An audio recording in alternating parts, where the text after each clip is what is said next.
إذا إجاك ضيوف فجأة وبدك أكلة سريعة ومرتبة وبنفس الوقت تبيض الوجه فهي هي الأكلة المنقذة.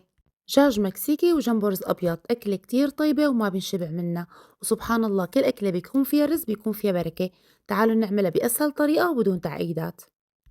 وأول شي رح بلش بتتبيلة الدجاج. عندي هون صدرين من الدجاج قطعتهم لشرحات بالطول بهذا الشكل، وبضيف عليهم ربع كاسة من زيت الزيتون وعصير نص بردقانة ونص ليمونة، وكمان معلقة كبيرة من دبس البندورة ومعلقة كبيرة من دبس الفليفلة، وكمان البهارات فلفل أسود بابريكا هيل بودرة وتوم بودرة، وضفت عليهم كمان بابريكا مدخنة وبهارات الدجاج إذا متوفرة عندكم. وأكيد ما ننسى الملح، بنزلهم فوق الدجاج وبقلبهم مع بعض كتير منيح.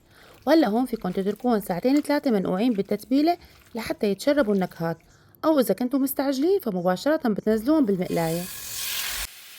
وهلأ بنزلهم بمقلاية حامية، وبالبداية لازم تكون النار عالية.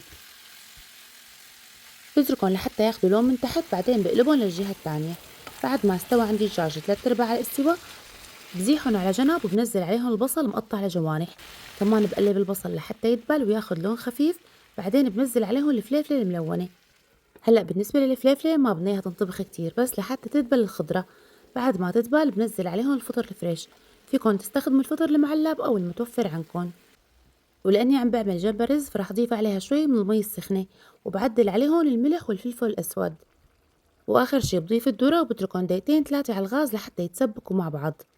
وفيكن تقدموها قبل إضافة المي كساندويش أو تتاكل بالخبزة، وجنبها صحن بطاطا ومايونيز وسلطة روسية.